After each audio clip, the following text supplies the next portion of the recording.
Great.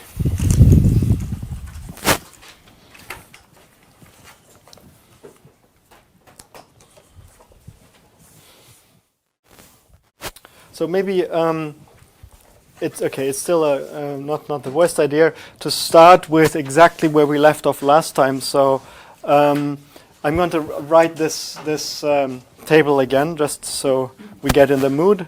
So we were saying that really we were going to look at the little group, which had to do with the reference momentum k mu. Then the little group, and then the representation. Okay. And I wrote this kind of table where we were here in the case of a time-like momentum. Okay, little group, name of the representation. And so for the time-like momentum, a useful reference momentum was to have plus minus m and then nothing in the spatial directions. The little group of this was SO3, and this is what we would call a massive representation or a massive particle. And then we had notably also the case where the momentum is null, where we took it to be, well, it has to be null, and we made the choice that the spatial part is aligned in the 3 direction. There is an attendance list, which I would ask you to put your name in, okay? Are you hearing me? Attendance list. Please put your name down. Sorry? The attendance list. You have to write your name. Okay. Thank you. So we align it in the 3 directions. There is the little group, which is ISO2, and this is massless, or it corresponds to a massless excitation. And then we had the representations just for completeness, which is the space-like case, which we align purely, say, in the 3 direction, where the little group was SO 1, 2, and we restricted to the proper orthochronous one. That would be a tachyon, but we shall not discuss this. And then there is the vacuum where there is the full invariance, so the momentum itself is 0. Same is true for the reference momentum. You have the full SO 1, 3 proper orthochronous, and this is the vacuum state. And so now let's dive more concretely into the 2 representations of interest, namely the massive one and the massless one. And we'll start with the massive one because it's actually quite simple. Well, it's the simpler. Well, I actually don't know if it's simpler, but the developments that follow later, for example, if we talk about massive spin 1 and massive spin 2 in some sense are simpler, but they set us up nicely for appreciating what the interesting features are in the massless case. Okay, so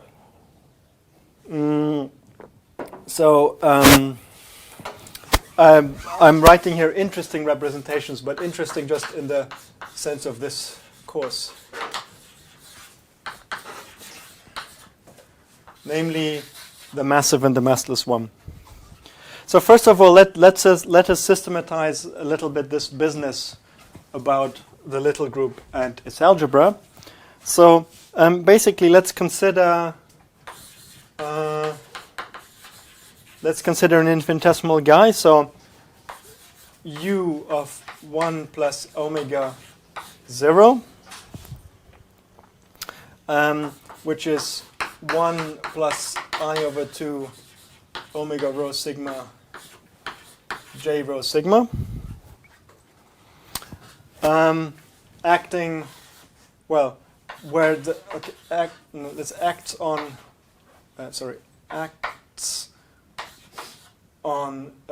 k mu. Okay, so what we will call the reference momentum or fiducial momentum, whatever you want to call it. So this lambda, so this is a small lambda. Okay, of course we want that it stabilize. So lambda mu nu is equal to delta mu nu plus omega mu nu, and we would like it to stabilize this fiducial momentum K, acts on K mu. So K mu basically goes to K mu plus omega mu nu K nu. So if we want to stabilize K mu,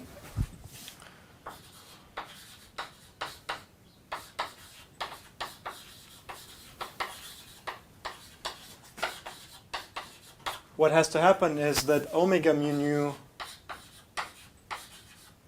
K mu is simply 0. Then K mu, of course, just goes to K mu. And so from this,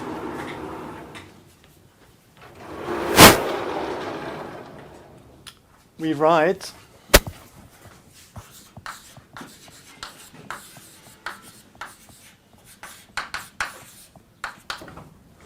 that omega mu nu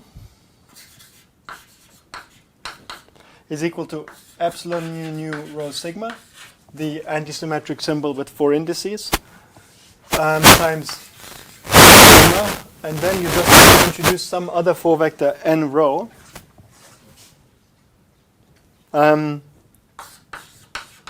which parameterizes some element of the stabilizer group. Okay, so you see, because it is K sigma contracted into the totally antisymmetric symbol, whenever it hits K, it will annihilate it, because you have some symmetric contraction and antisymmetric indices.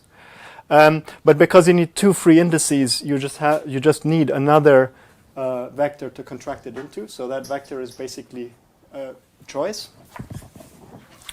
And so that manifestly, satisfies this condition. Okay. But then we can write, so because we have this form of omega, thus we can write the generator J mu nu into omega mu nu. That's now equal to J mu nu into epsilon mu nu rho sigma n rho K sigma, which we recognize because it's twice our friend the Pauli-Lubansky vector contracted into n rho. Okay. So what we can say here now is that this is another way of recognizing the role of n. So the Lorentz transformation will now not be generated by the full omega, but by the subset that satisfies the criterion that we imposed. And it becomes equivalent to saying that W rho, Pauli-Lubansky, becomes the generator, and n rho is the set of parameters. Okay? So that's the meaning of n rho.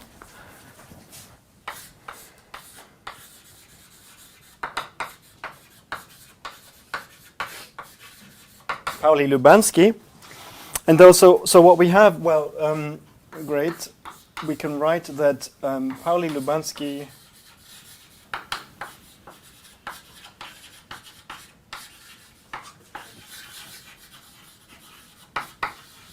generates the little group. Nice. In the sense also precisely that acting on Hilbert space, this infinitesimal element of the stabilizer group of a given fiducial momentum is equal to, 1 plus, then the factor of I over 2 gets compensated with this. So we have I n rho times W rho.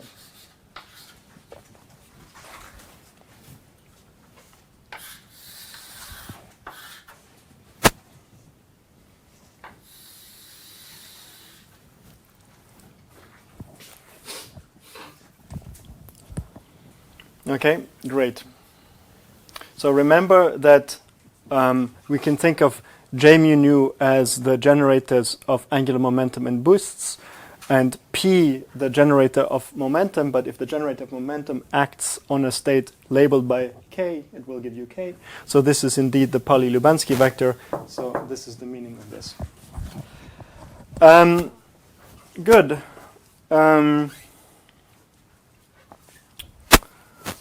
So let's do this then, because what that means is also that you can check the algebra basically by calculating specifically how it acts on the states. So let's express W mu in terms of more physical notions, meaning momenta and boosts. So we express W mu, or maybe index up, whatever we like, in terms of P and K. Okay, and we know, not P and K, J and K. Apologies. And we know, of course, the algebra of J and K. I mean, we know the algebra also in this form here, but it will be quite useful to write it like this. Okay. So we just calculate. So we say W0. Well, actually we say W0, index down, is 1/2 epsilon nu 0 rho J nu P rho. Okay, and of course this 0 forces these indices to be spatial. Okay, so actually you can check that you can write this as 1/2 epsilon I j k times j I j p k. Sorry? Momentum is k, right? No, this is the momentum operator now, and if it acts on a state that has momentum k, it will give you k. It's operators. So again, just notation-wise, little p is always the eigenvalue, and capital P is the operator. But anyway, I mean, we could write k simply because we're going to act it on a state which has momentum k. But let's keep it like this. And so if you wrote this, well, let's one time let's be completely explicit. So this, you can write this as J12P3 plus J23P1 plus J31P2, which is actually just equal to our definition of the angular momentum vector dotted into the momentum vector. Okay. Now, similar computation gives us Wi, which is equal to, you can check, well, I wrote down the thing with the index up, but since it's a spatial index, anyway, you can lower and raise them as you wish. So it's JIP0 minus the vector cross product of K and P, and we take the ith component. Okay. It's easy check. And so if you want, I mean, W0 is like the projection of spin. So projection of J, well, what am I saying? Angular momentum onto P, okay? That should already remind you of some elementary notions you might remember from Maxwell theories, such as polarization or helicity. And in fact, Wi is what one would call the helicity operator.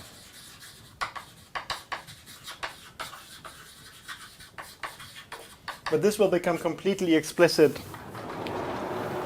when we construct the, say, field operator, for example, that corresponds to a given representation.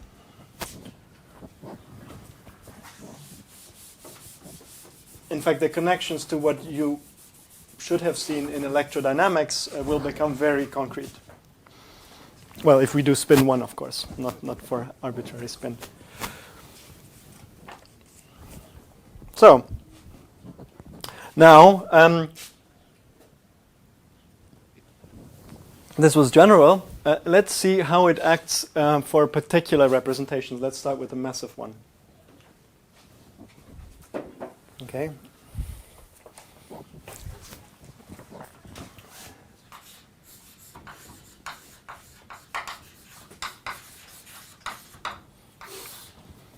So what happens is that, of course, we just to be clear, we have p mu is equal to m squared, and we, however, chose an m which was positive, right? We had the two choices which we wrote as the, I mean, in the general case, we wrote plus or minus m there. That, of course, means we can have either a positive or a negative number there. But m, the parameter, is meant to be positive.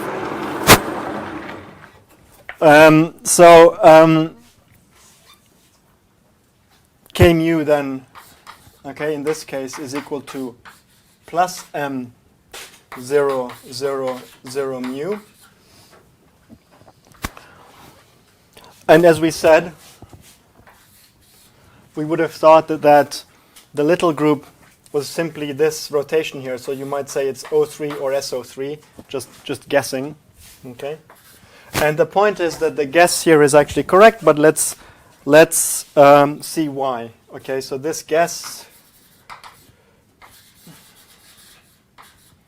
is, this is terrible guess, is correct.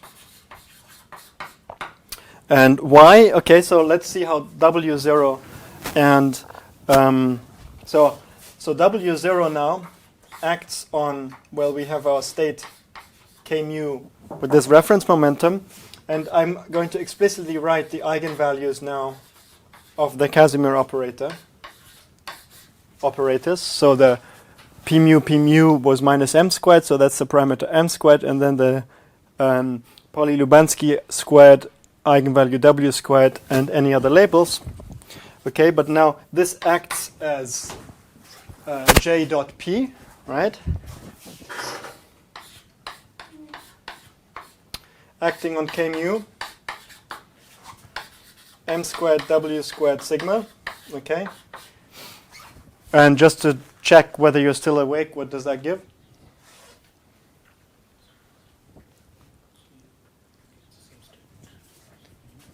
J dot p acting on this state. P is 0. Yeah. So the generator W0 is trivial, or it just gives 0 on this representation. On the other hand, Wi,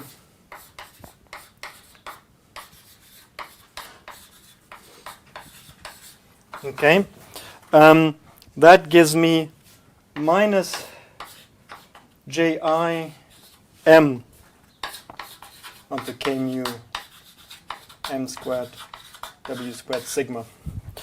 And that's not 0. Why? Because you see, P0 is m, we keep the ji, but this guy gives me 0 for the same reason, because P, the spatial components of the momentum, are just 0. Okay? So you see that this is like basically the same as the ji's, because m is just a positive parameter. Okay? And you also see that this is obviously specific to the massive representation, because m is the mass parameter, and all these terms that vanish exactly because we can go to the rest frame of the particle where there is no momentum, no spatial momentum. So, in other words, Wi basically acts like Ji on massive states up to this parameter. But for the algebra, that parameter is not so important. And of course, Ji, we know from our Poincaré algebra that Ji,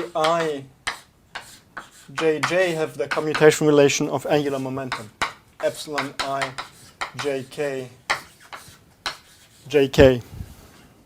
Okay, follows from the Poincaré algebra, but anyway, it will surprise none of you. So, I mean, of course, that means that the little group is generated by these JIs. And in fact, this gives you the little group, which is precisely SO3. And why the S? So not O3, because we keep the 0 component of the momentum here positive. And so that means, however, now that, okay, going back to what we know about quantum mechanics, right? Good old undergraduate quantum mechanics. We know what the representations, unitary relevant representations of SO3 are. That's basically the story of spin in quantum mechanics. Okay, so you go to the covering group and you get integer and half-integer representations. But so basically, we think of what happens physically. SO3 is really the conventional story of spin in rest frame. And how does the representation theory work? Well, we label states. I mean, this part of the way that the spin part of the label, okay, by the pair of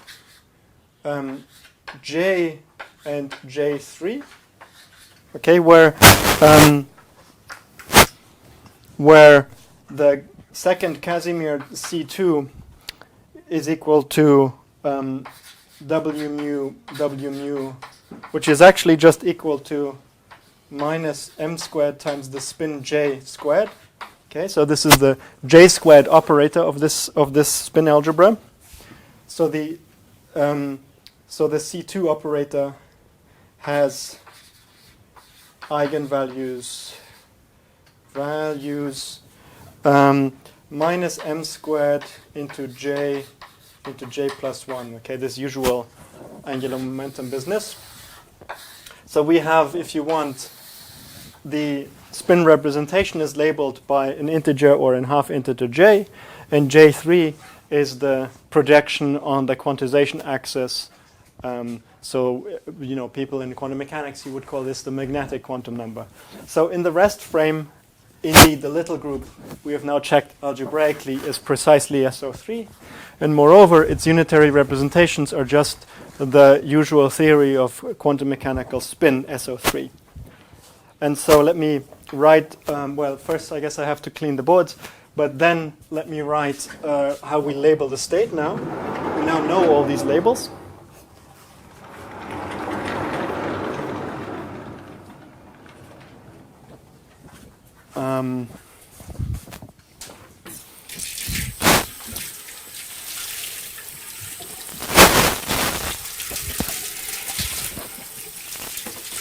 Okay. But I mean, I think it's clear to you now what the general procedure is.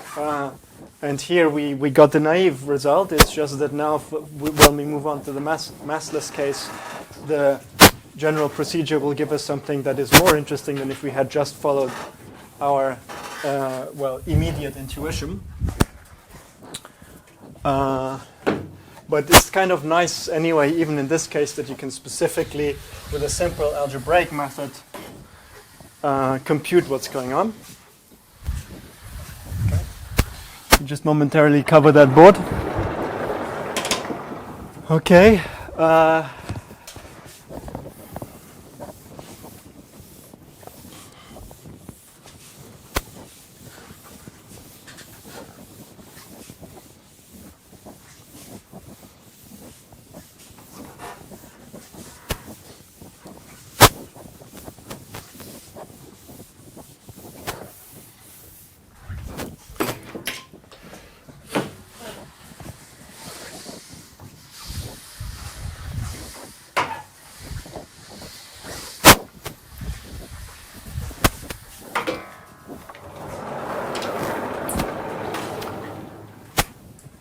Okay, so where did I put the chalk? Interesting question here. Okay, so then if I have object X, which is a massive one particle state,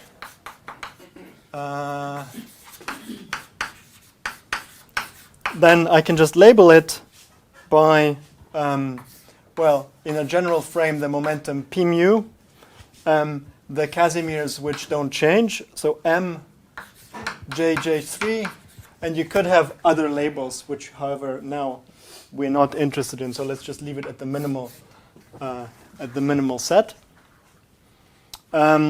And that is what we call a massive one-particle state.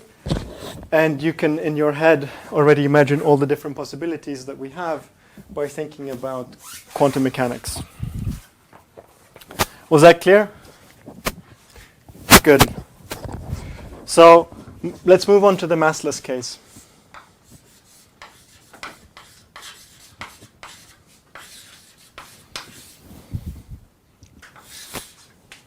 So of course now p squared is equal to 0, null momentum. This will be a little bit more subtle, albeit not really very complicated after what we've seen, but it is the most important representation. So again, the rough idea would have been that k mu, well, this is exactly correct, but k mu, we choose it to be null aligned in the 3 direction, but roughly you would have thought again that what happens here is that you have O2 or SO2 for the same reason here. But this is not the full story.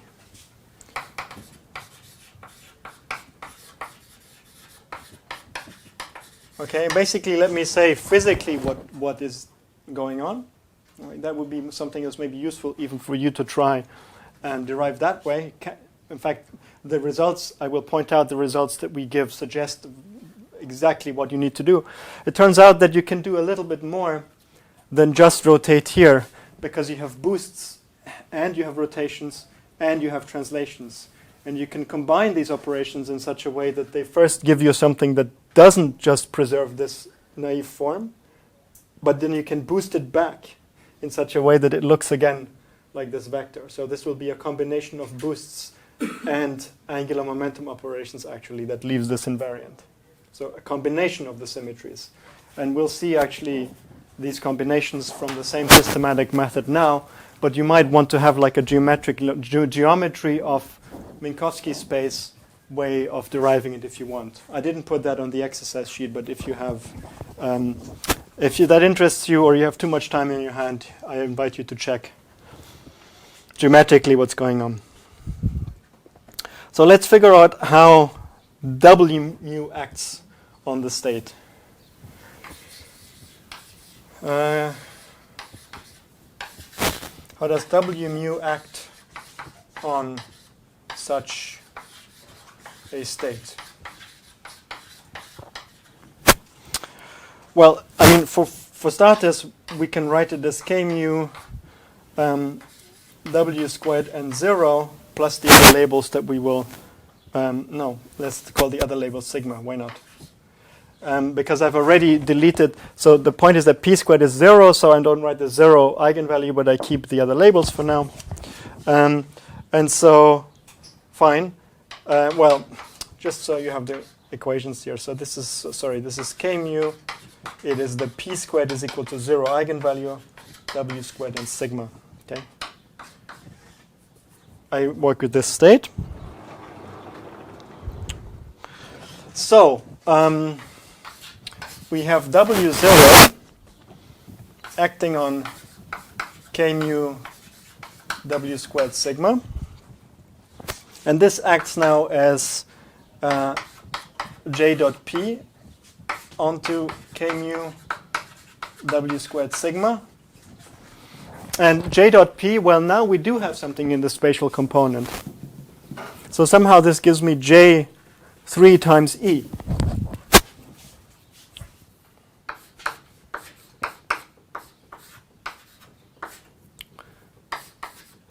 So unlike in the massive case, this generator does give something interesting. But now, let me just give you the results. Roughly speaking, W1 k mu W squared sigma. This becomes, after the dust settles, well, it's very simple calculation. It becomes K2 minus J1 times k mu W squared sigma. Okay, I just use this form that we derived earlier with the vector product and so on. I do the same for W2, k mu W squared sigma. This gives me E times actually K1 plus J2, K mu W squared sigma. And finally, W3 on K mu W squared sigma gives me just minus EJ3. So nothing new on the level of generators.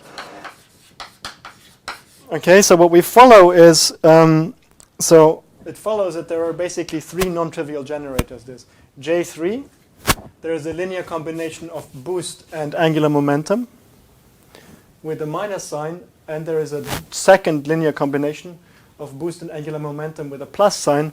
But notice also, by the way, we swap the labels also. So this is K2 minus J1, and this is K1 plus J2.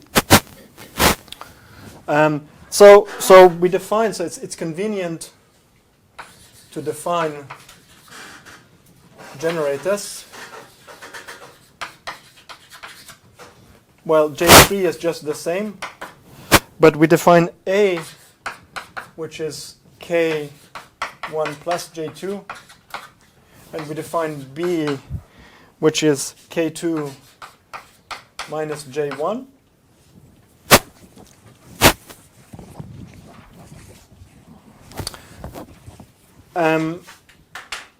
Such that you can check the following algebra. A and B commute, but J3 on A gives me plus IB, while J3 on B gives me minus I times A. And this algebra, that algebra is actually the algebra of ISO2. So Lie algebra of ISO2, where ISO2,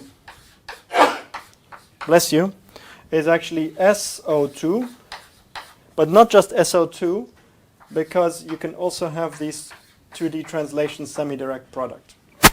So it's the symmetry group of affine two-dimensional space, right? So you can do two-dimensional rotations, which is basically J3. SO2 is U1. That's the J3 bit, e to the I theta J3. And then you have translation by a 2 vector, because you're in two-dimensional affine space, so that corresponds to 2 more parameters, which corresponds to the generators A and B.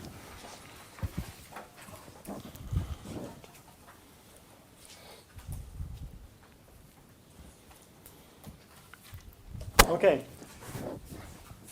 so that's the algebraic method,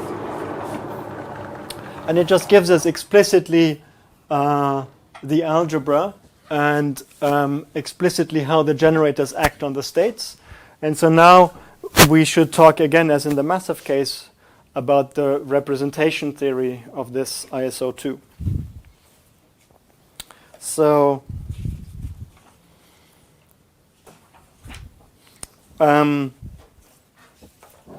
I actually, in the typed notes, I give more details on this issue, but I will now just say that this is the business about continuous spin representations. Okay, so we're now talking about physical states. So we're going to say, what are the physical states? This A and B part of the little group will really play a rather important role already, maybe after the break, but certainly in the next lecture. Okay, but on physical states, nevertheless, one chooses A and B to act trivially on physical states.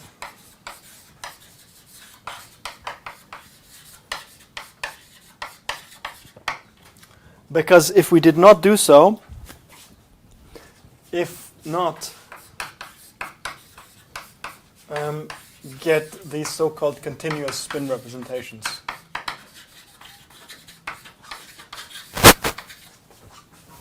reps which have, to the best of my knowledge, no relevance to physical processes in nature, in the sense of, quantum field theory processes that we have witnessed and that we feel the need to describe.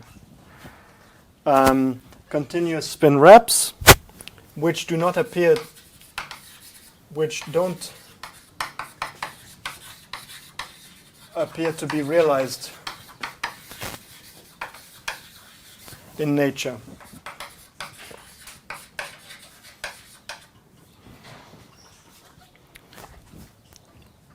So the only value, then the only label,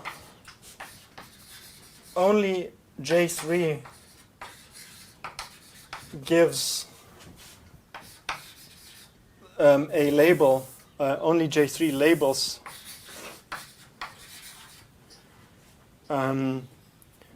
massless physical states.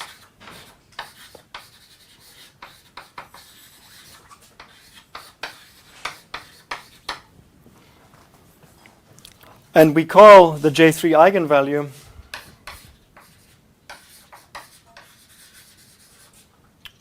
is called helicity.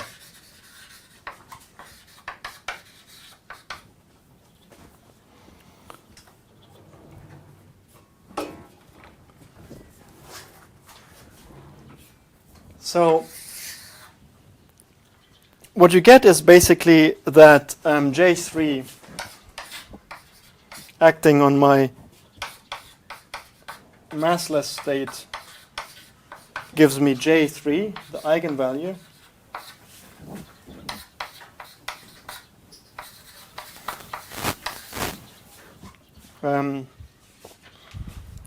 sorry, I should have just, again, I'm doing the same thing where I just say I pick no other labels, so I'm labeling it by J3.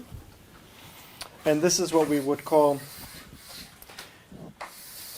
a massless representation.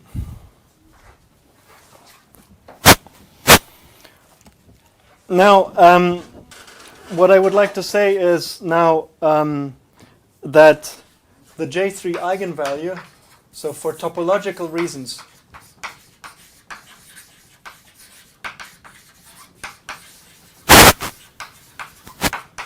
J3 eigenvalue is actually quantized in half-integer units. Topological reasons basically because you can think of the Lorentz group as SL2C, but modded out by Z2.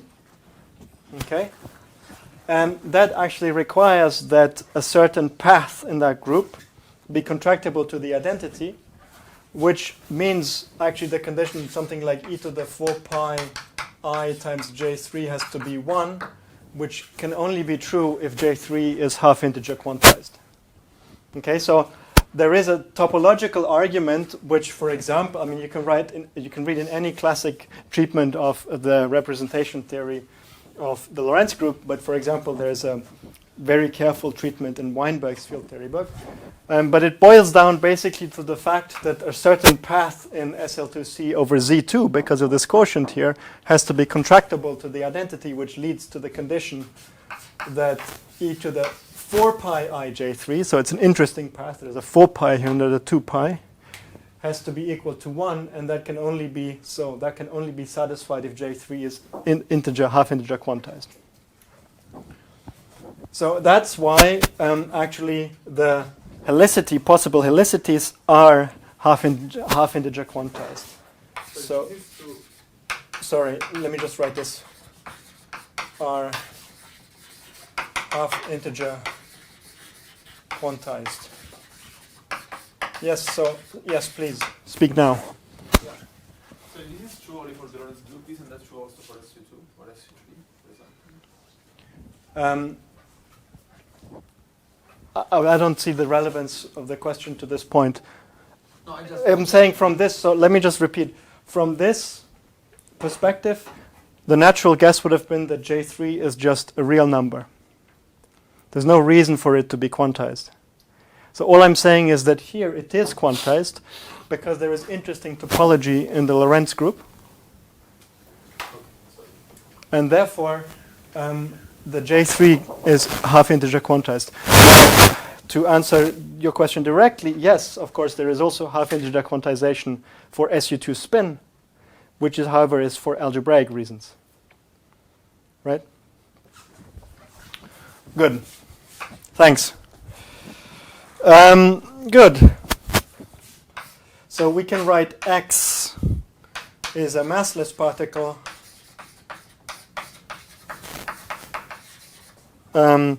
Is just, so in the minimal case where there are no other quantum numbers, is just p mu, and then the half-integer quantized helicity, J3. Okay? So this is in some sense the kind of an amputated version of the spin. So, you know, it's just CF, the massive particle, had the full SU2 representations, which for algebraic reasons are quantized. JJ3 of massive particle. Okay.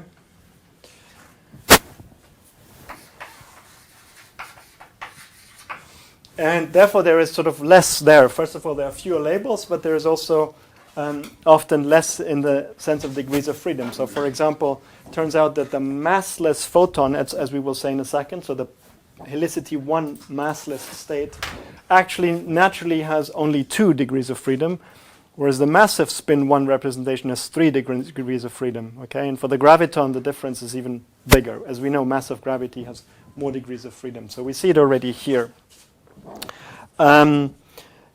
Is there anything else I wanted to say regarding this point? Probably, but I will think of it when we get there. So let's take the break now, and I'll see you at 1:15. Questions?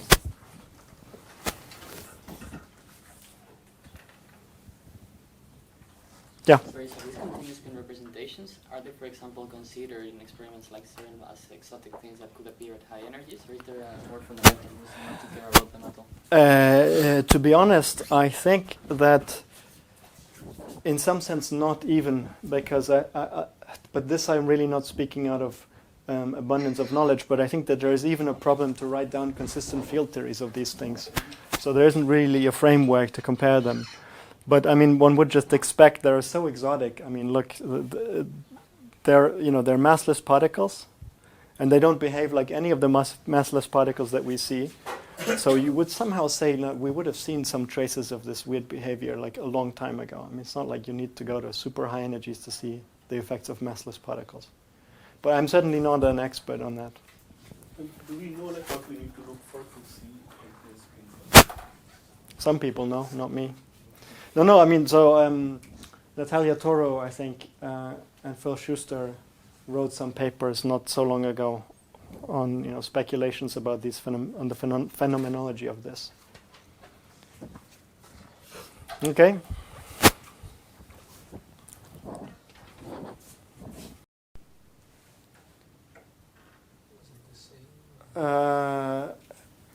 I mean, it's JDP still is the.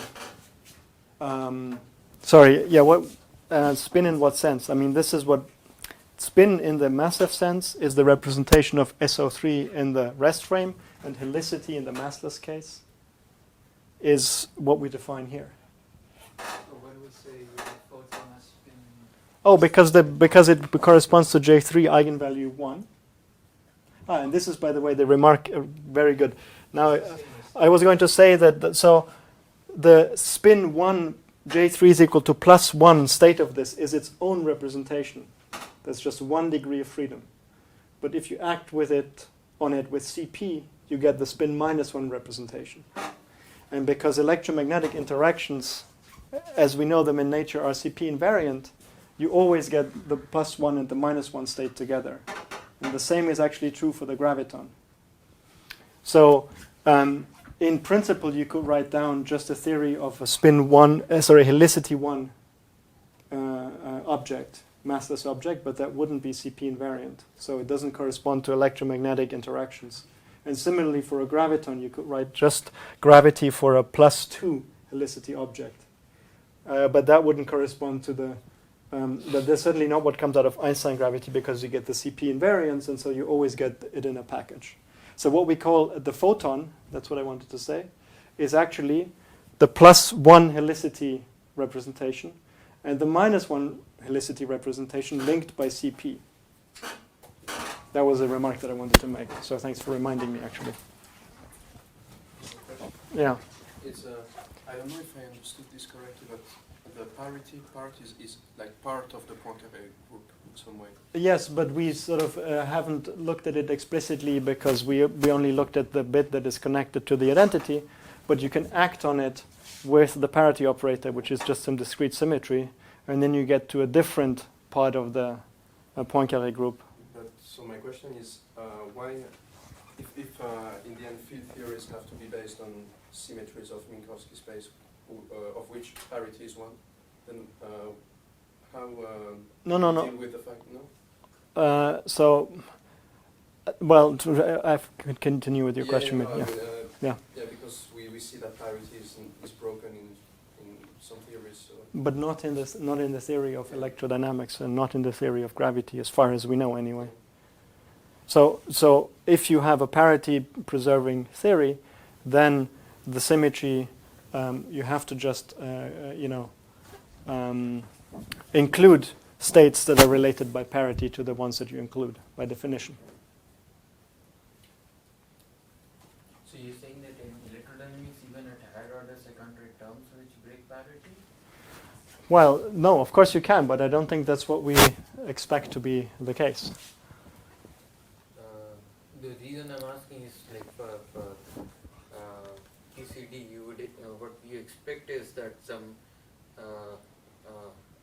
high dimensional terms would possibly break the parity, and in the with this renormalization sense, then there should be no reason to believe that it can't happen. But that's not the kind of logic that I'm taking here at this point. So what you're saying is that once you couple in interactions that may break the CP invariance, then they may induce effects like high dimension operators that break parity. Absolutely, yes.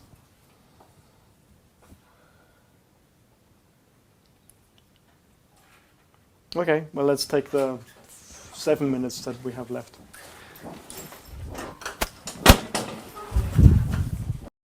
Massless particle case, and basically all of what we're going to say about representations on this level, by just writing down briefly the Lorentz transformation, how it acts on the massless state.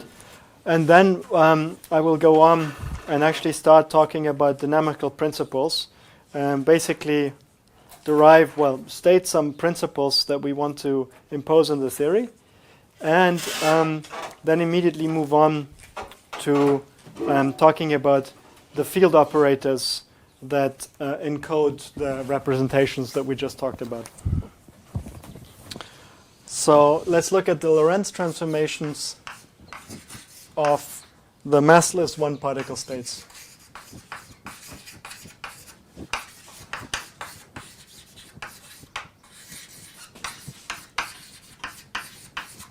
And I'm just recording them for later use. So this will be very useful, for example, once we look at things like the Weinberg-Witten theorem.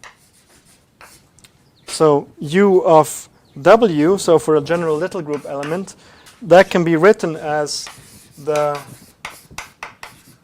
part that corresponds to the A and B generators, factorized into the SO2 part I theta J3. And of course we take A and B to give 0. And so in fact U of W acts on K mu J3 just with this exponential factor e to the I theta J3 times K mu J3. And so now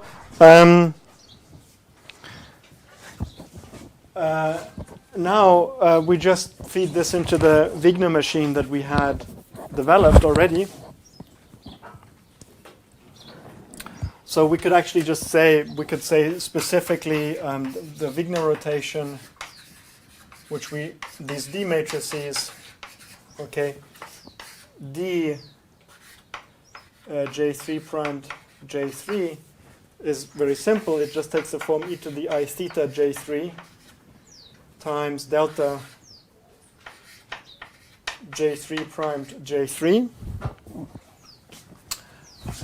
which induces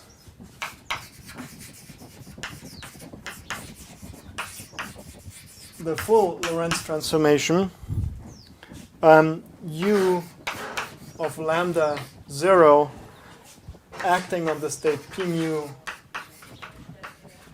J3.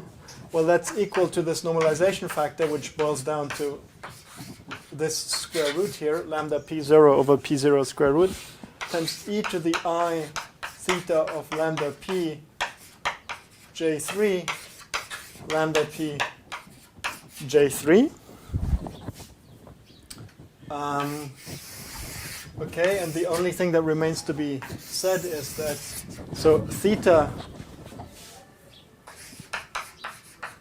of lambda P is defined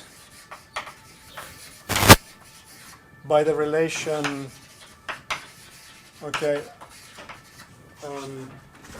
the relation that gives us a little group element given the Lorentz transformation. Yes, excuse me, P mu means good. By the relation W is equal to L inverse lambda P is implicitly defined by this relation lambda L of P. And later, when we talk about the Weinberg-Witten theorem, we'll explicitly figure out what this theta is in particular situations of interest. But in general, this gives you an implicit equation that associates that angle with this one. Sorry, Julian. Yes? It's not important because we take A and B to be trivial, but in general, shouldn't J3 be the same exponential as the others? Because it doesn't commute with. But you can write it like this, so you can try and prove that yourself, or you can look at Weinberg. Because I would take the infinitesimal transformation and then explain it. Sure, So but you can write it like this.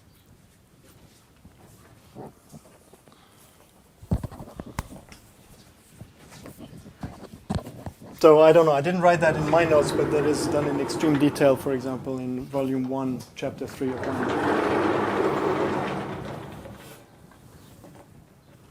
Weinberg. Good.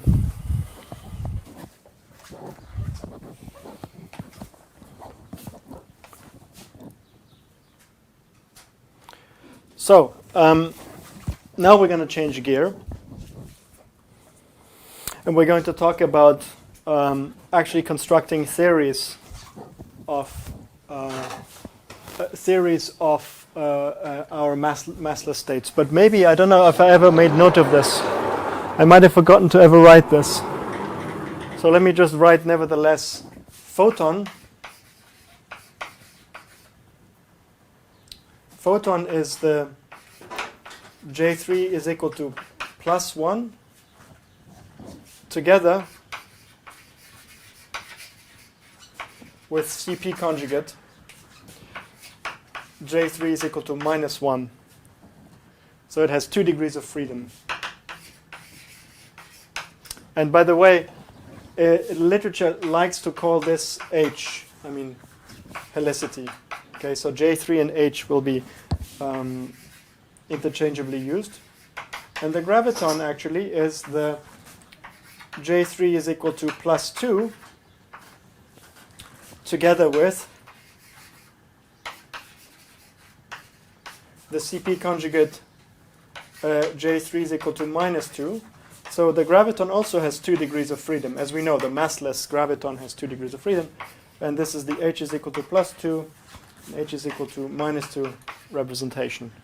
And now we're going to basically develop physical theories of those representations. And in particular, well, first I will outline some physical principles that we impose. And then I will show you that they basically force us to consider theories built from local field operators that carry this or that representation, and we will build those field operators, and we'll find some very interesting consequences of precisely this factor also that Adrian was talking about. Namely, they will lead us to discover gauge invariance and diffeomorphism invariance. But that doesn't make much sense now because we need to develop the machinery before it starts making sense. Okay, but the idea is now that we have essentially done the kinematics and the symmetries. Let me just say we have now discussed the symmetries and we've defined the objects which we would like to use. And now let's try and talk about some dynamical principles for these massless particles. Okay, so this is sort of the next chapter, dynamical principles.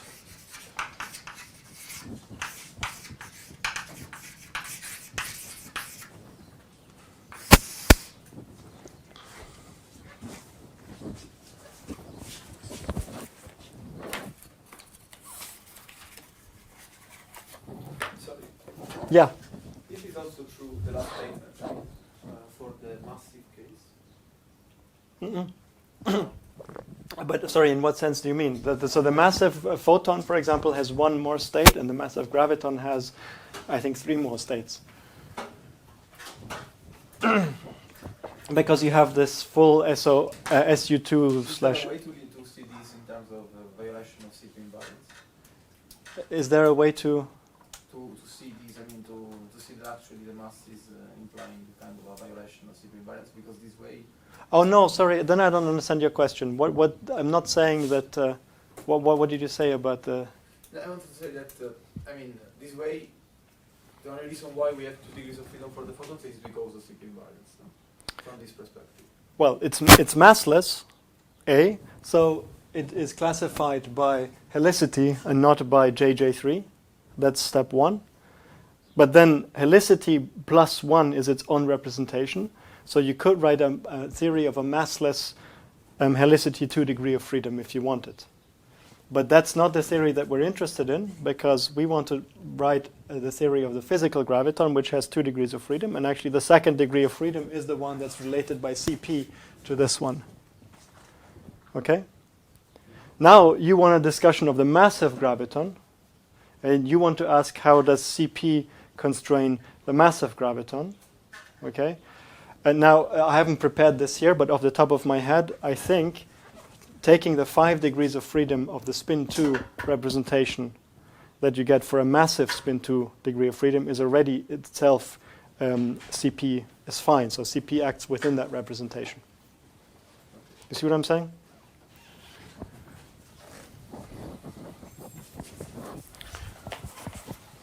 Good. But good question, thanks.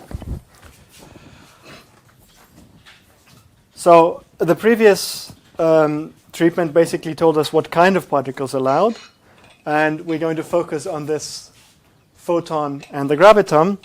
And now we ask what dynamical principles are allowed. And basically we demand some things.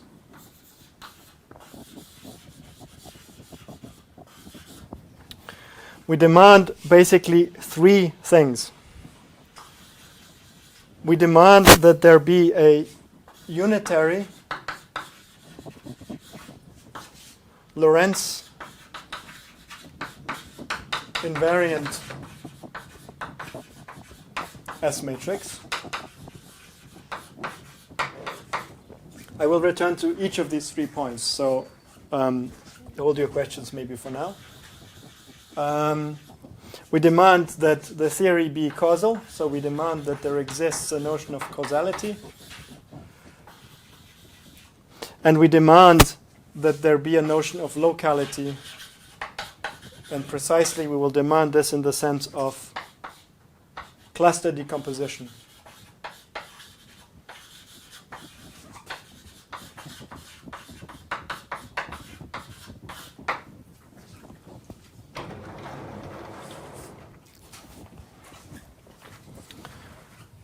So, S matrix.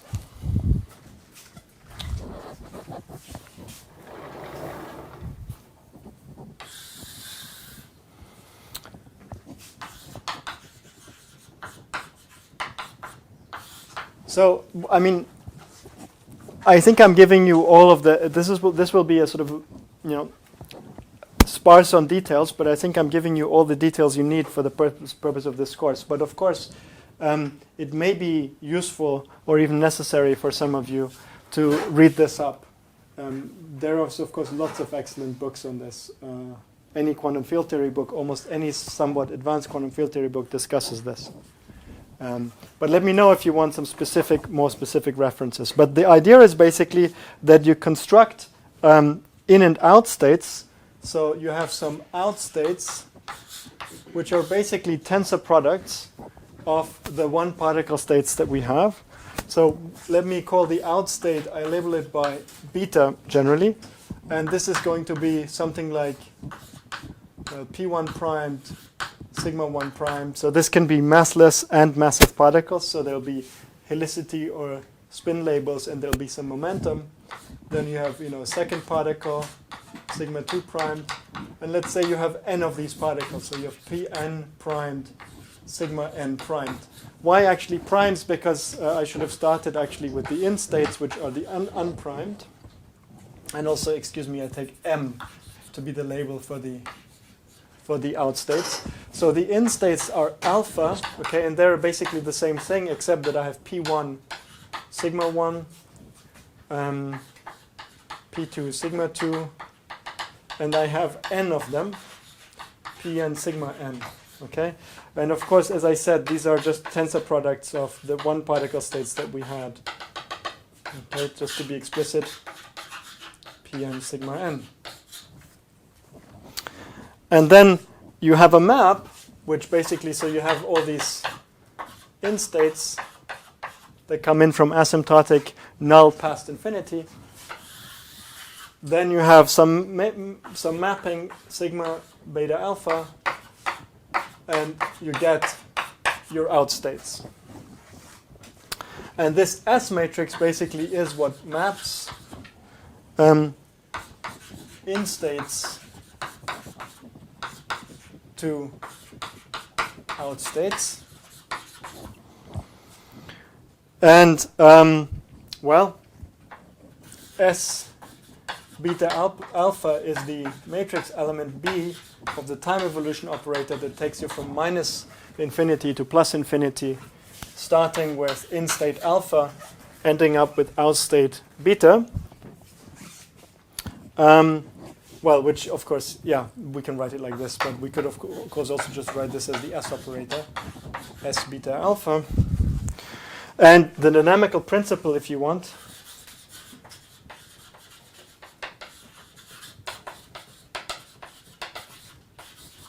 in the sense of the heading, enters in the form of U of T1, T2, the time evolution operator, because as you know, the time evolution operator basically encodes the Hamiltonian of the system. So, all right.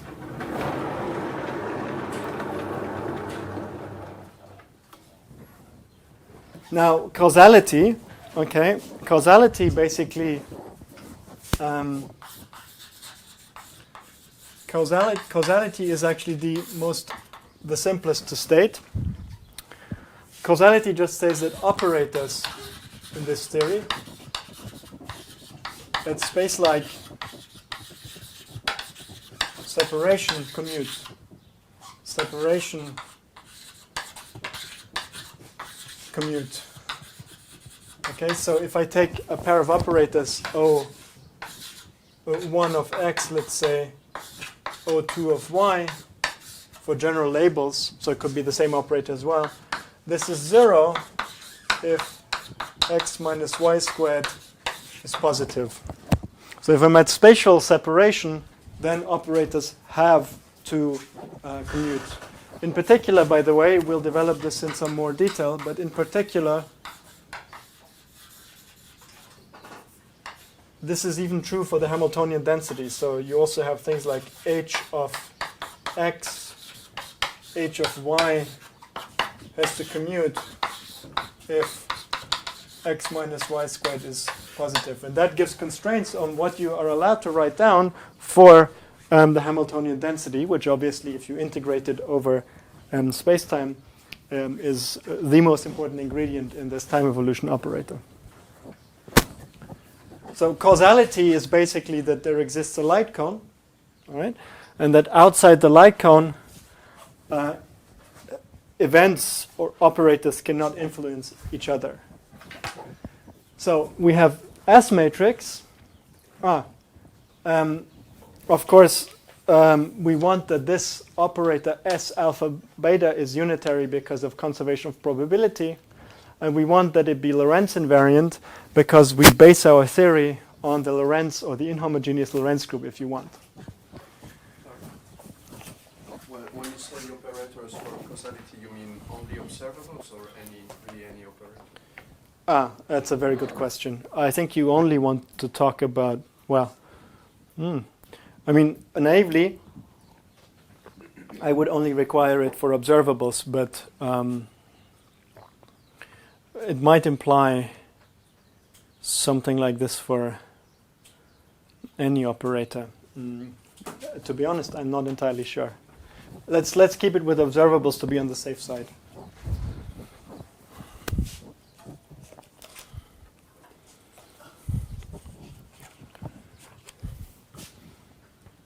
So locality, however, is not the same requirement. Okay, and this locality is most easily or most efficiently stated by what people call cluster decomposition. So in words, so you want probabilities of things that happen at large spatial separation to be independent. If probabilities are independent, then the probability density factorizes, which in the context of this quantum mechanical theory means that the S matrix factorizes. So what you want is that the S matrix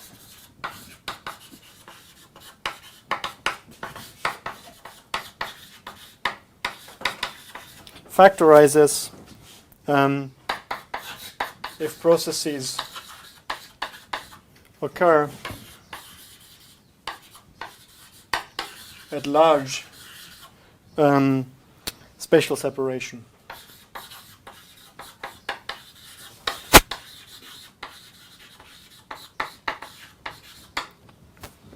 So pictorially, actually, well, we can write that S of, so if two processes, two final states, beta 1 and beta 2, occur at large spatial separation, which is what I mean by this notation, then what this should actually give us, it should give us S beta 1 alpha, S beta 2 alpha.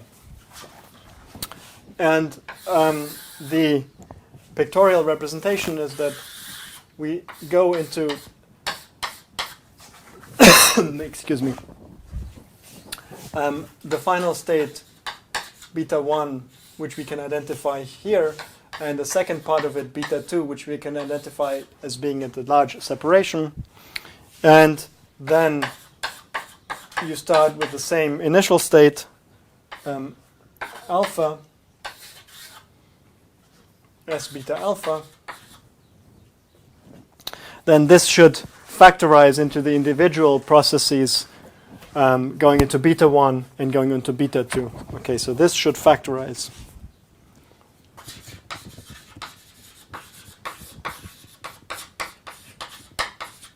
Okay, so these are two different things. Causality is something that has to do with the light cone and influencing events in the different interval regions of the light cone of an event. And locality has to do with the fact that probabilities of events should be independent if they're at large separation. Now, the point is that I just want to say what the consequences for us. So this is indeed something that's, maybe asking you to swallow a lot, but I would encourage you to read this is basically the content of, building quantum field theories and the ideas of building local quantum field theories, really distilled into just a few minutes. But the point is that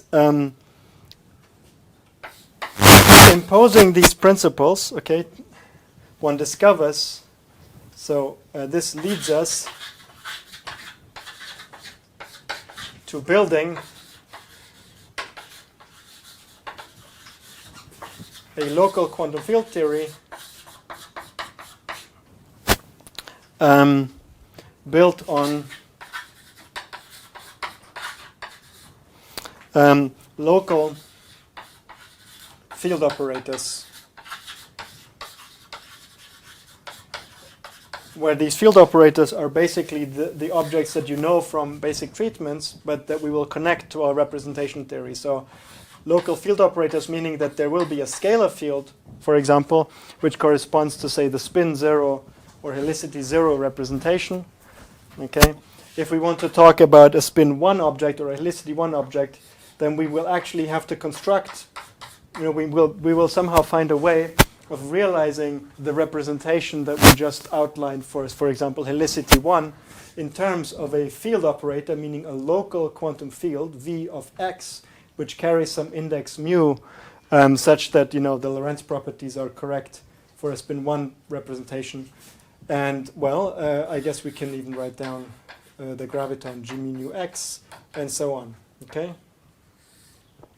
So the upshot is, what is the upshot actually? Is that we have these representations, okay, but they're just sort of dry group theory. And what we want to do is we want to build consistent theories that are consistent with these principles using those ingredients. Okay, and I will put more meat on all of these points, but not enough, I think, for you to really understand exactly why the statement is correct. So if you would like to understand exactly why this statement is correct, again, you should read some advanced field theory texts. Maybe on Moodle I can put some chapters for you. Okay, but I'm just saying that this is quite a complicated, long-winded, but extremely important story here, and I'm just giving you really the distillation of it. And so that means that what we're going to do now is we're going to just accept this, and we're going to build these objects and the theory that corresponds to them.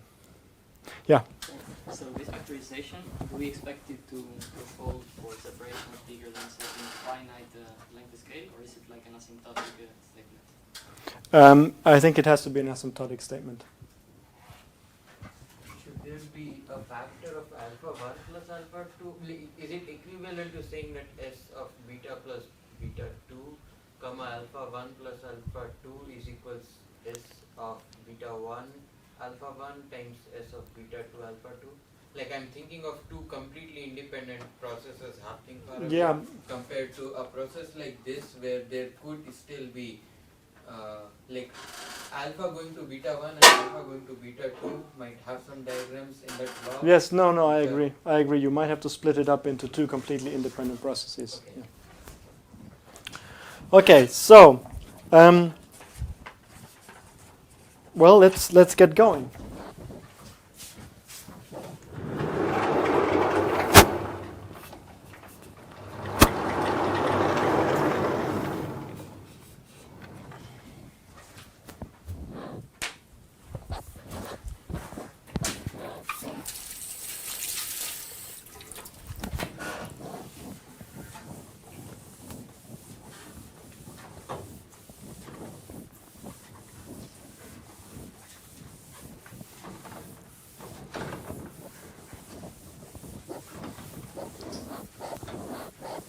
To write some action of causality on the S matrix itself. Sorry? Like what causality will mean for the S matrix itself? For example, I mean, if you write it, I mean, I basically already gave you the requirement, which is that if you write it as U, in terms of the time evolution operator, then, for example, you want to write the Hamiltonian density H, and that is constrained by the fact that H of X, H of Y commutate as 0 at space-like separation.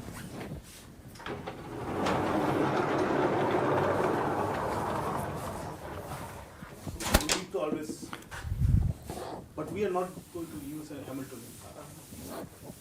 Huh? Do we want to Yes. understand basic properties of S matrices or how? No, we don't want to use S matrix theory, if that's your question. Good, actually. Now I see where your question is going. Yes. No, I mean, there is a... No, let's not discuss it much. But we're not going to follow this, what people might call S matrix theory, where they try to immediately write down the answer by requiring something like certain, say, analyticity properties that they derive from causality properties that can take the form of some dispersion relations on the S matrix. Good. So for most people here, that probably didn't mean anything, but I remember, so we're not going to do that here. No, we're not going to try and do it like that. Okay. Will we be putting these constraints on Lagrangian that we were done for a theory, or will like any Lagrangian theory will kind of always obey all these constraints? You'll see.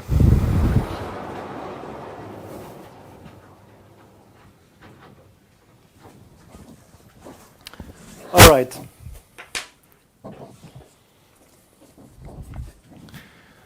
So let's start building these objects, these local quantum fields, and actually we build them up from creation and annihilation operators.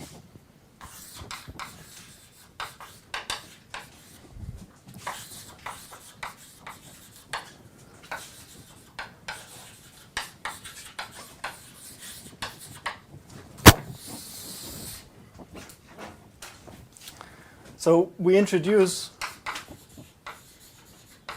now things like a dagger of p sigma, a of p sigma, which add or remove a particle, meaning a one-particle state, right? A particle labeled by p and sigma. So, you know, this will be like a massless particle, in which of case the momentum will be null and sigma will be the spin label of the massless particle, or in a massive particle, p will be, you know, corresponding to a time-like vector, and sigma will be the spin label of a massive particle. But I'm just generally saying that there is some particles with labels that correspond to our representations, and we add or remove them. And basically the idea is that we build the in-out Hilbert space as a Fock space of these operators. But let me first write the definition. So a dagger of p and sigma, okay, which acts on p1 sigma 1 p n sigma n. This just adds the particle p sigma to the list of particles that are already in this state. So p comma sigma, semicolon p1 sigma 1, semicolon, and so on, pn sigma n. Okay, so far so good. So a dagger adds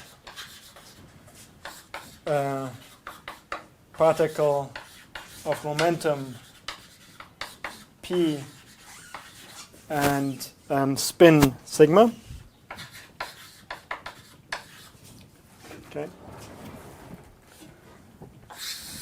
And then the A of p sigma, this now acts on a multi-particle state p1 comma sigma 1 semicolon and so on pn sigma n.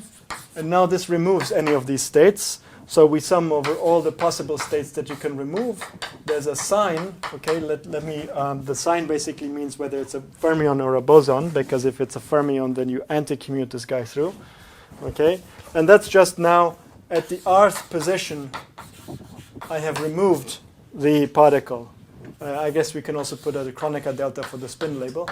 So you have p1 sigma 1, and then the one that remains is the r minus 1 sigma r minus 1, and then p n sigma n. Okay, so I just, this is just notation, but I grab basically the rth one and I remove it, but of course I could have grabbed any of them, so I have to sum over what would happen. And of course, this delta function is just that I remove particularly the one with momentum p and spin label sigma. So it has to have these delta functions here.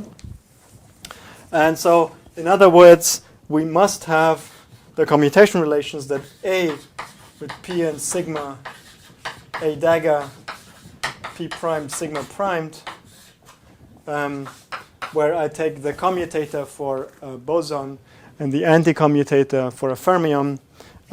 This is equal to delta p minus p primed delta sigma sigma primed, whereas A of p sigma with A of p primed sigma primed, okay, is the same as A dagger of p sigma A dagger of p primed sigma primed.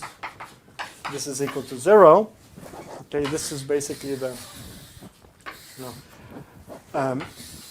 but this definition here together with this definition here is the same, equivalent to the definition in terms of the actual commutation relations, which I'm sure you're more familiar with. And so plus is for bosons and minus is for fermions. Okay. If you consider fermions, shouldn't you also consider the possibility that the creation operator annihilates the state?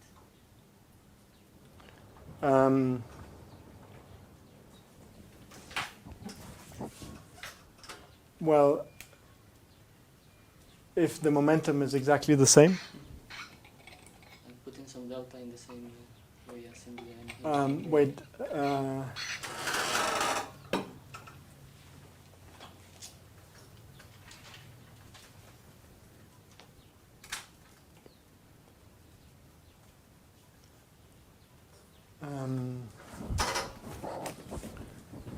One doesn't usually write this, certainly not at the level of these then anti-commutation relations. But yeah, what do you want to write? Yeah, what do you want to write? So I'd like to account for the possibility that Yes, what do you want to write? What's the formula you want to write? yes, I don't know. There should be a delta somewhere. No, it can't be a delta. You can simply P sigma not equal to any of P1 sigma to P1 sigma. Sorry? We can maybe write it back and say that P sigma is not equal to any of. Yes, but maybe there's a mathematical equation for this. Yeah. So it's already enough that P is not the same as any Pi. I is equal to 1 up to n. For delta function times the one with a factor removed minus this term. Yeah, it's too complicated now. Also all for the fermions. Yeah, for fermions, yes. This I need to write, yes. For fermions.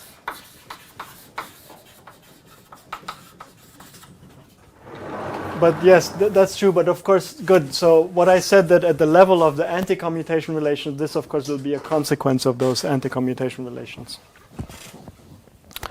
Good. So,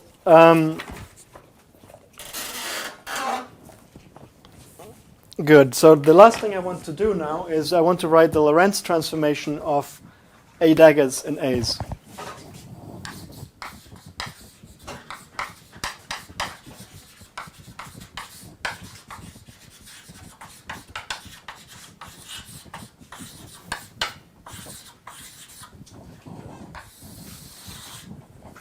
So basically, let's consider A dagger of P sigma, which acts on the state where there's nothing there, and that of course gives me the state labeled by P sigma, okay, which you might call a one-particle state. Okay, and so if now I apply a Lorentz transformation,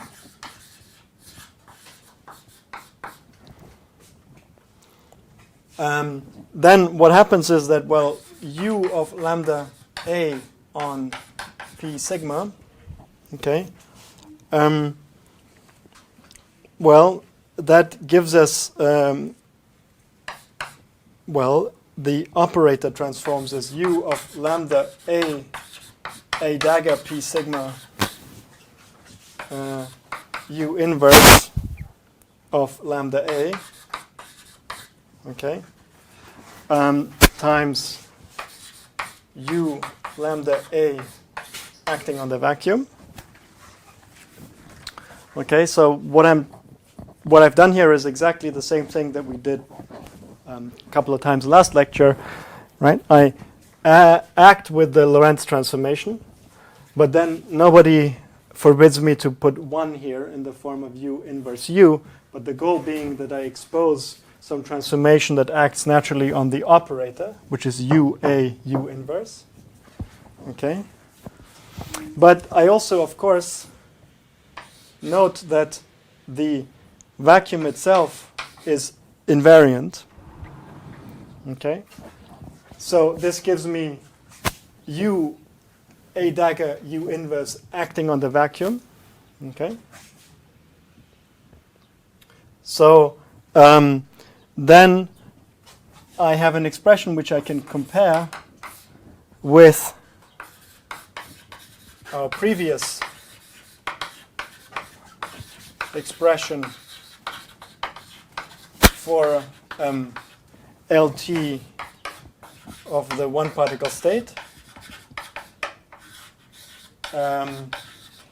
I'm afraid I don't have like equation numbers in the notes here, but in the written notes you will see. I mean, you remember this is the story with the C matrices and so on that we wrote down. Okay, so what we learn is actually that U of lambda A dagger of P and sigma U inverse of lambda A has to be equal to, well, this expression, the sum over sigma primed of C sigma prime sigma of lambda A acting on A dagger of P and sigma. Okay, this implements exactly, I mean, this is exactly the same transformation that we talked about in the last lecture, except that I made a mistake. Very good. Thank you.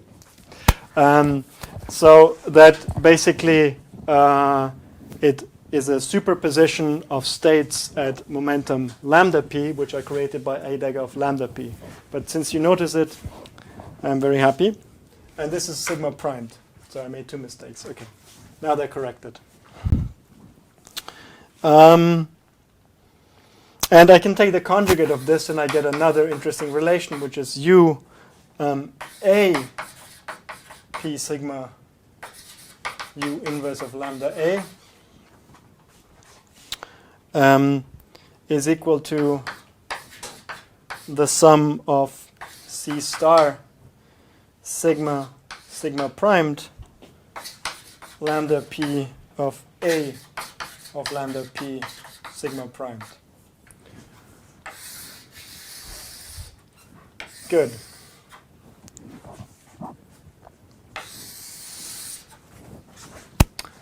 So I think since we have like 1 minute on the clock, it's probably a good point to stop. Let me just say that what we're going to do next time is basically we're going to go and we build the field operator. Okay, the field operator basically will be something along the lines of, if we write spin 1, okay, be something along the lines of integral over momenta of something like A dagger times the polarization times e to the I p dot x plus Hermitian conjugate. Okay, I will argue a little bit more carefully why we actually need to use this kind of thing where we build the field operator as a superposition of these creation operators. Okay, and then we will apply the Lorentz transformation that we have here to the field operator, And in the massive case, we will find nothing surprising. This will be sort of tedious exercise. But the thing is that in the massless case, we find something very surprising once we try to construct a field operator. And in particular, we will find that, going back one step more, in the massive case, all of this will very simply give us a field operator that just becomes a Lorentz vector. So V goes to lambda V. In the massless case, we will find that there is an obstruction to constructing a field operator that transforms nicely under Lorentz. And the obstruction comes precisely from the presence of the P2 part of the little group. And in order to fix that problem, we need to have a further restriction on what this kind of field operator can be, and we will find precisely that in the massless case, this has to have a gauge invariance. So that's the logic for next time. And okay, yeah, let's break here, and hopefully see you next week. All right.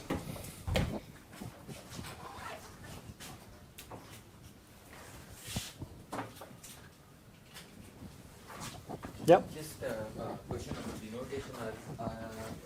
Are you for some reason assuming that U is not a unitary operator at this stage? Like in writing specifically U inverse and not U dagger? No, I don't think I had any particular thought in doing that. Maybe because I wanted to make sure that, yeah, I don't know, it's sort of more natural for me to write U inverse U because I was thinking of the unit operator, but indeed, because it's unitary, I might as well have written dagger here. No specific reason. Yep. The fact that you're building fields from the A dagger and A, doesn't that restrict the type of fields that you're... It does. And in fact, this is the kind of restriction that we want to take. Yeah. Because we're interested in electrodynamics. No, this has to do with cluster decomposition and causality, actually. Oh. It does, yeah. But I will say more about this next time. Just to be sure, it's correct that the normalization NP of the state doesn't appear anywhere in the commutation relations or in I think so, yes. No, I mean, yes. So where should it pop up? In the inner...